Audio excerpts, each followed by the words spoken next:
Hello friends, मैं आपका mentor के सिंह और आज हम DSSP की सेकंड क्लास देखेंगे। यानी कि इससे पहले वाली क्लास आपको मिल गई होगी, तो उसमें भी कुछ खास नहीं है। उसमें सारी सिर्फ और सिर्फ आपको इम्पोर्टेंट चीज़ बताई गई हैं। टॉपिक तो उसमें थोड़ा सा था, मतलब 1-2 मिनट का टॉपिक है जो आपको दी गया है, पर उसमें एडवाइस बहुत तगड़ी दी गई है, तो उसे भी देख लेना। अब आपका जो लाइब्रेरी की जो हम DSSP की तैयारी कर रहे हैं, आज का जो टॉपिक है, मुझे तो ये समझ में नहीं आता है DSSP ने सिलेबस किस हिसाब से बना रखा है। बच्चे को के भावनाओं के साथ खेल रखा है, बिल्कुल वाह। कैसे? अब ये बताइए, रूल्स एंड रेगुलेशन वाला जो टॉपिक है, ये वाला टॉपिक है, ठीक है। ये टॉपिक इसमें होना चाहिए भाई। इतना तो आप खुद कहीं लाइब्रेरी में गए होंगे या कहीं भी आप मॉल में तो जाती हो सब। कोई ये नहीं कह सकता कि मैं मॉल में ना गया हूँ। जिस एज में हो या जिस पड़ाव पर हो, आप मॉल में एक बार तो गए होंगे। क्या आपके मॉल में जाने से पहले जो या फिर पिक्चर हॉल में जब जाते हो तो आपको एक आ जाता है कि बैग आप वहाँ डिपॉजिट कर दो? वही सब चीज़ें यहीं बताई गई हैं। यानी कि चलिए अब इसे इम्पोर्टेंट को समझ लेते हैं। देखिए, सबसे पहली बात आती है लाइब्रेरी रूल्स की। अब लाइब्रेरी में हम हैं, यानी कि लाइब्रेरी रूल्स क्या होते हैं? लाइब्रेरी रूल्स या फिर नियम, लाइब्रेरी नियम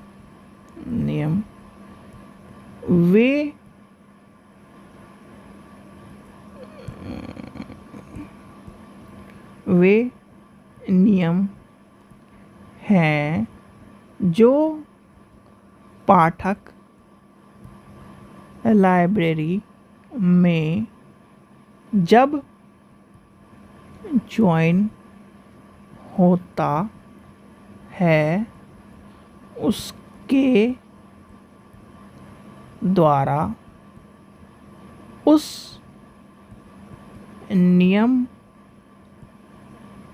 पत्र पर साइन करके माने जाते हैं तथा किसी भी लाइब्रेरी को सही तरह चलाने तथा लाइब्रेरी और पाठक के बीच में सही संबंध रहे, इस लिए बनाए जाते हैं। ठीक है, लाइब्रेरी रूल्स किस लिए बनाए जाते हैं? इसलिए बनाए जाते हैं। फिर लाइब्रेरी रूल्स के क्या क्या चीज़ें होती हैं? देखिए, यानी कि हमारा टॉपिक क्या है? Rules and regulation. दोनों चीज़ें एक साथ ही हैं। अब आप एंड वाली बात पे मत जाना भाई। देखिए, लाइब्रेरी रूल्स एंड रेगुलेशन, यानी कि rules RULS rules and regulations. ठीक है, ये है। सबसे पहला क्या आता है कि आप जब भी लाइब्रेरी में जाएंगे तो अपना बैग क्या होता है? एक जगह होती है, उसको बैग को सही स्थान पर रखे। दूसरा क्या है? बुक को समय से जमा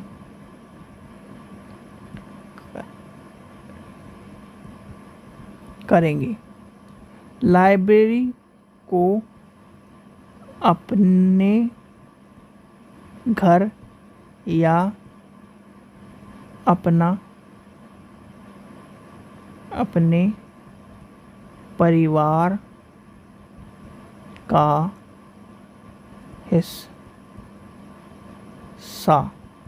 मानेंगे। ठीक है, ये क्या है, रूल से बता रहा हूँ मैं। लाइब्रेरी में आपको क्या होता है, आपके जितने भी पंखे हैं, चेयर हैं, उसको क्या करेंगे, यानी कि अगर इंग्लिश में लेके चलें तो arrange chairs and switch off the fan and lights before कब, लीव द लाइब्रेरी, यानी कि लिविंग द लाइब्रेरी। यानी कि आपको जब आप सीधे सीधे आप मान के चलिए, आप घर में जाते हो, यानी अपने घर में हो, तो जब आप घर में अगर आप उसका खुद का बिल देते हो, यानी खुद आप उसका बिल देते हो, तो हर हालत में आप उस कमरे से निकलते, यानी कि एक कमरे से निकल के जब दूसरे कमरे में जाओगे तो पहले कमरे की लाइट और पंखा बंद कर दोगे, या फिर पंखा बंद कर दोगे, क्योंकि कमरे में चलो लाइट की मान ले, लाइट नहीं रह से रोशनी चाहिए तो पंखा जरूर बंद करोगे। क्यों, क्योंकि आपको क्या करना है, सेविंग, अपने घर की इज्जत रखनी है, अपने घर का बचा के रखना है। फिर क्या आता है भाई, जो आपके न्यूज़पेपर एंड पीरियोडिक्स, आपको मैंने बताया था कि पीरियोडिक्स में क्या क्या आते हैं, पीरियोडिक्स और जनरल्स में क्या अंतर है, कमेंट करके बताया है। पीरियोडिक्स डिस्प्ले में है, आपको क्या करना है, पढ़कर, यानी कि आफ्टर रीडिंग क्या करना है, डिस्प्ले में वापस रख देना है, यानी कि डिस्प्ले में रख देना है। ठीक है, यानी कि सीधे सीधे ये बता रहा है लाइब्रेरी रूल्स एंड रेगुलेशन कि सबसे पहले तो क्या है, आपको लाइब्रेरी के रूल्स में बैग आपका जो है, एक्सपेंसिव चीज़ें हैं वो आपको लाइब्रेरी में नहीं लेके जानी। बैग है, अपनी किताब लेके जाइए, जैसे कि आप पढ़ रहे हैं एकेडमिक लाइब्रेरी की, तो एकेडमिक लाइब्रेरी में क्या होता है, बैग आपको लेके नहीं जाना होता, आपको कुछ बैग कुछ नहीं लेके जाना होता। लाइब्रेरी में आप किताब पढ़ने जाते हो, यानी कि बुक्स पढ़ने जाते हो, या फिर अपना वर्क को सॉल्व करने जाते हो, तो बुक ले ली आपने, आपके नोटबुक ले ली, या फिर जो भी चीज़ें आपको पढ़नी लाइब्रेरी से वहाँ से ले ली और उसे पढ़ लो। पब्लिक लाइब्रेरी है, आपका बैग है, बैग आपका बाहर जमा हो जाता है और उसमें से आपने किताब और वो निकाली, अपना आई कार्ड निकाला और अपने जहाँ पर बैठने की जगह है वहाँ पर जाकर बैठ गए। बहुत सारी लाइब्रेरी, जिससे एडवांस लाइब्रेरी में उसमें ऊपर लॉकर की फैसिलिटी रहती है वहाँ पर, या फिर नीचे आप अपने बैग रखिए और ऊपर आप जो भी लैपटॉप जिससे पढ़ना है या फिर आपको बुक से पढ़ना है तो उस तरह के पढ़ लेते हैं।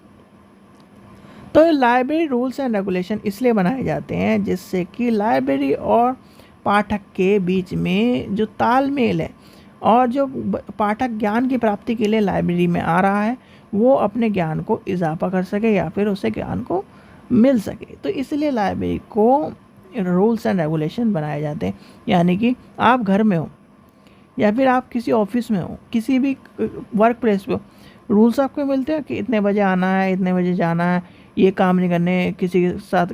जैसे आप मान लीजिए गवर्नमेंट जॉब में हो, तो गवर्नमेंट जॉब में क्या कहा जाता है कि आप क्रिमिनल बैकग्राउंड को नहीं अप्लाई करेंगे, किसी को मारो पीटोगे नहीं, या फिर इस तरह काम नहीं करोगे, नहीं तो आपको सबसे पहले होता है कि नहीं, उस पर चार्जशीट हो जाती है, फिर उस पर कमेटी बैठ जाती है। क्यों बैठ जाती है? पहले ही उन्हें कहा जाता है कि आप इस तरह के काम नहीं करोगे। जब आपका फॉर्म भरवाया जाएगा, यानी कि जब आप क्वालिफाई हो जाओगे, तब एक बॉन्ड भरवाया जाता है। एक तो उस बॉन्ड में KVS के बॉन्ड में या फिर इस तरह के KVS में तो बॉन्ड भरवाया जाता है। DSSS में सिर्फ और सिर्फ ये लिखा हुआ जाता है कि आप गड़बड़ नहीं करोगे, किसी को मारो पीटोगे नहीं, क्रिमिनल बैकग्राउंड भी नहीं हो, ये सब चीज़ें लिखवाई जाती है। तो ये क्यों लिखवाई जाती है? ये इसलिए लिखवाई जाती है, रूल्स एंड रेगुलेशन है। तो रूल्स एंड रेगुलेशन ये बताते हैं कि हमारे जिस भी संस्था से हम जुड़े हुए हैं, जिस भी चीज़ से हम जुड़े हुए हैं, उसमें आसानी से तालमेल बैठाते बैठाते हम उस कार्य को कर सकें। जैसे आपके घर में रूल्स एंड रेगुलेशन होंगे, कि जो चप्पल है आप वो कमरे के बाहर निकाल के रखो या फिर घर के बाहर निकाल के रखो। इस तरह के रूल्स होंगे बहुत सारे। कोई भी बाहर से आए उसको अलग अलग कार्य करने होते हैं, या फिर घर के मेंबर को कि किसी का ये कार्य है, किसी का खाने बनाने का कार्य है, किसी का क्या नाम खाने में हाथ बटाने का कार्य है, किसी को घर की सारी जिम्मेदारी है, किसी को सब्जी लानी है, किसी तो ये क्या है, एक रूल्स बने हुए घर के। तो ये सब चीज़ें किस लिए हैं? किसी भी कार्य को सुव्यवस्थित रूप से चलाने के लिए, किसी भी कार्य को किसी तालमेल में बैठाने के लिए ये सब चीज़ें रूल्स एंड रेगुलेशन कहलाते हैं। और लाइब्रेरी में हमारे क्या रूल्स हैं? अरेंजमेंट चेयर, यानी कि आपको अरेंज करके रखना है। जो वीकली है या लास्ट डे उसमें एकेडमिक सेशन है उन पर डिपॉजिट करना है अपने पैसे, यानी कि आप मेंबरशिप ले रहे हो तो पैसे भी जमा करने हैं आपको। डिस्प्ले में अगर आपने किताब पढ़ ली कोई और वो डिस्प्ले में लगी है तो वहीं जाके उससे लगा के आना है। बहुत सारे बच्चे होते हैं किताब पढ़ ली जाके लाइब्रेरी को उनको दे दिए कि रखते रहना, वो नहीं करना है आपको। जाकर लाइब्रेरी, जैसे कि आपने हिस्ट्री की बुक निकाल ली, मान लीजिए ये है लाइब्रेरी की रैक है बहुत सारी, और आपने हिस्ट्री की बुक निकाल ली वो सबसे आखिरी वाली सेशन में, तो आपने वहाँ से बुक निकाल के लेके आए और पढ़ ली, पढ़ के आप सीधे लाइब्रेरी को जमा कर, नहीं, वहाँ पर जाकर उसी रैक में रख दो। वो होता है लाइब्रेरी रूल्स एंड रेगुलेशन का। ठीक है बच्चों, ये है सीधी सीधी बात रूल्स एंड रेगुलेशन में। फिर आती है रूल्स एंड रेगुलेशन में कहानी कि आपको बैग बाहर रख के जाने हैं और सुव्यवस्थित यानी साइलेंस में पढ़ना है। बहुत सारे बच्चे होते हैं फ़ोन में गाने चलाए और रिंग टोन ऑन कर रखते हैं, नहीं, लाइब्रेरी का मतलब है फ़ोन साइलेंट। ठीक है, अगर आप फ़ोन से पढ़ रहे हो तो फ़ोन साइलेंट करो, अपना इंटरनेट चलाओ और पढ़ लो आराम से। तो ये सब चीज़ें इसमें बताई गई हैं। ठीक है बच्चों, चलिए ये छोटा सा टॉपिक था और ये आपका जो नेक्स्ट टॉपिक था आज का। अब देखना है हमें, रूल्स पढ़ लिए, फिर आता है लाइब्रेरी फाइनेंस एंड बजटिंग, ये भी छोटा सा टॉपिक है। फिर आता है प्रिंसिपल ऑफ लाइब्रेरी मैनेजमेंट, ये भी छोटा टॉपिक, यानी कि आपके finance management, principle and organisation structure, ये कल आपकी यूनिट पूरी कवर करनी है, यानी कि आपकी यूनिट कवर की जाएगी पूरी की पूरी। फिर आपका क्लासिफिकेशन है, ये भी छोटा, मतलब सीधे सीधे बात ये है, आपको 16 तारीख तक फ्री कर दिया जाएगा। ठीक है, परेशान मत हो। बहुत सारे बच्चे ये कह रहे हैं कि सिलेबस कैसे होगा, सिलेबस कैसे होगा। सिलेबस में कुछ नहीं है यार। देखो, KVS का एग्ज़ाम में अगर आपने पढ़ रखा है तो मैं सिलेबस को कुछ नहीं मानता, क्योंकि KVS का जो सिलेबस है ना, KVS का सिलेबस है 100%, और जो DSSS का सिलेबस है ना वो 40% है KVS का, क्योंकि KVS में बहुत बड़ा सिलेबस है वो तो और इसमें ना पता क्या कर रखा है, जो आपकी यूनिट है ना उसी के टुकड़े टुकड़े तोड़ कर आपकी एक सिलेबस बना रखा है। जैसे आप ये मान के चलिए, हम रेफरेंस वाली सेक्शन को लेके चलें, रेफरेंस एंड इंफॉर्मेशन सोर्स वाली सेकंड लास्ट यूनिट है, उसमें ई बुक दे दिया अलग, ई जर्नल दे दिया अलग, non document and e document दे दिया, और वही KVS में ये सारा एक साथ दे रखा है। तो कहीं ना कहीं आपको समझना पड़ेगा। देखिए, सिलेबस को साथ में लेके चलिए। सिलेबस, मैं खुद कहता हूँ, आप सिलेबस को एक अपने फ़ोन में फ़ोटो खींच लो, फ़ोटो रख लो, जिससे आपको पता भी चल जाए मैं क्या पढ़ा रहा हूँ, यानी मैं सिलेबस के अकॉर्डिंग हूँ या, और आपका वो सिलेबस भी कंप्लीट हो जाए, टिक मारते चल जाओ और पता चल जाए। ठीक है, और अपने क्वेश्चन ज़रूर करो यार, क्वेश्चन के बिना कुछ नहीं है। क्योंकि देखिए, लाइब्रेरी में ना ओल्ड पेपर से या फिर ओल्ड क्वेश्चन से ही आपको क्वेश्चन मिले, क्योंकि क्वेश्चन चेंज नहीं होंगे। ये हिस्ट्री है, हिस्ट्री का मतलब यही है कि हिस्ट्री में अकबर का लड़का जो अकबर का लड़का ही रहेगा। अकबर कब मरा, वो मरा ही है उस दिन, यानी कि जैसे खुदा बख्श लाइब्रेरी जहाँ है वो वहीं पर रहेगी। 1911 में जो हुआ था वो वहीं रहेगा। बड़ोदरा लाइब्रेरी हुई थी तो बड़ोदरा लाइब्रेरी रहेगी। 31 में जो हुआ था 31 में ही रहेगा। 33 में CC आया था तो CC का जो चीज़ें हैं, CC है और 5 लॉज ऑफ लाइब्रेरी है, वो आएंगे ही। वो 5 लॉ कब आए वो बताए जाएंगे। 5 लॉ कौन सा है, पाठक को कब लेके आना है लाइब्रेरी में, समय कब बचाना है, पाठक के लिए पुस्तक इम्पोर्टेंट है, पुस्तक के लिए पाठक इम्पोर्टेंट है, प्रवर्धनशील संस्था ये होने ही है। इसलिए मैं कहता हूँ आपको ओल्ड पेपर की किताब पढ़ो, किताब पढ़ो, किताब पढ़ो, ओल्ड पेपर करो। आज रितु मैडम की क्लास आ जाएगी, उसे कर लो। KVS की जो आपको मैराथन मिली है उसे कर लो। ठीक है बच्चों, चलिए आशा करता हूँ आपको वीडियो पसंद आई। वीडियो पसंद आई तो लाइक करें, चैनल को सब्सक्राइब करें, वीडियो को ज़्यादा से ज़्यादा शेयर करें। Thank you.